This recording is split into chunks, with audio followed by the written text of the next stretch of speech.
Welcome to FFT Championship Prime Time, your Week 17 report. We had a thrilling last week of the season. I want to get you caught up on it. So let's look at this. Remember our playoffs? You played off in your divisions. We played out to Week 17. Week 17 division play was over. We took the 22 division winners, pulled them to one big free-for-all to find a champion. Let's look at the top three scores from that free-for-all. Let's start with Jeremiah, our 29th overall team in the regular season out of the House division. Puts up a strong 175.46 number, led by C.D. Lamb.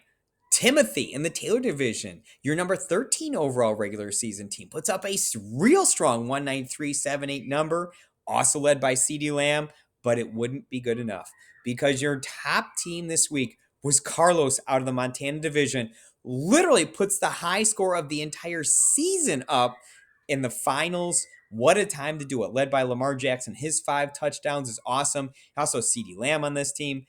Littered with guys who had good games. I could tell before I even input the scores the team was going to win.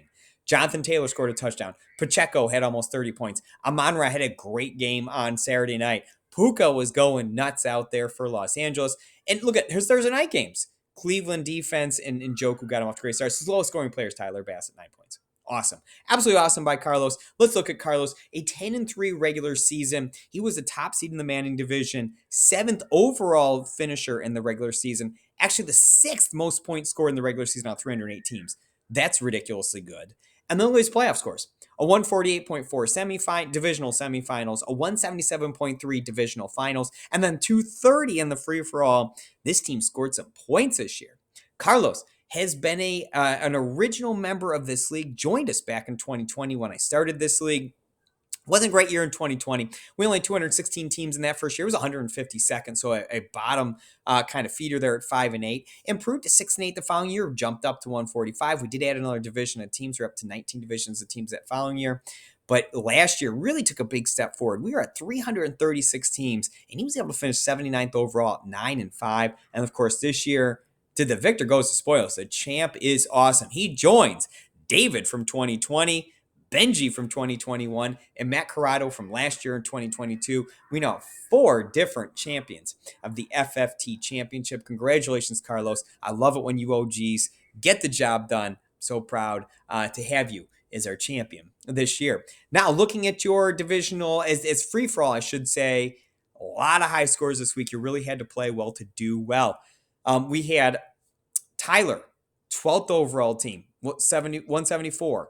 John, 4th overall team at 170. So your top 5 is littered with these teams that were top teams throughout the season and just came a little short. But man, you can't be too upset about coming short to a team that scored 230 points. That's ridiculous. Best ball finish was really exciting. Let's look at this over here. Matthew, out of Division 13, scores 174 Week 17 points to fly from 5th place all the way up to 1st place, just 2 points ahead of Jack, who was in 2nd place in Week 16. He scores 142 to get ahead of Kevin, who was in 1st place, but not good enough as Matthew zips ahead of him by 2 points to win the Best Ball League this year. Very cool stuff. I also want to give a quick shout out to Josh down here in Division number 1. Josh, the 6th overall team this year, was a top 6 team last year as well. Awesome stuff out of Josh. Very cool stuff. So that's it. That's the season. That's a wrap, as they say. Week 17 was much easier than last year when I was trying to figure out all this Cincinnati Buffalo stuff. I really appreciate, this is the 4th year I have done this. I couldn't appreciate more all you that have played along, whether it's for all 4 years or whether it's just this was your first year. It's been awesome. It's been an absolute blast. On the personal side, I would like to say this has been an extremely challenging year for me during the football season. I don't know what next year is going to look like. I absolutely want to do something. This is so much fun. I have such a blast doing it. But time is becoming a real issue around my house. My wife and I just got approved for foster care, so we're going to add that to our plate. And I want to keep doing this for you all. I love doing this. I will do something next year. I just don't know what it's going to look like yet. I need to figure out a way I can do this.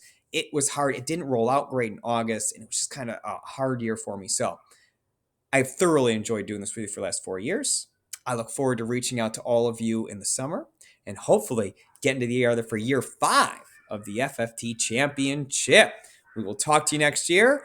Good luck to all your real teams. Hopefully they're making the playoffs like these guys right here. Talk to you later.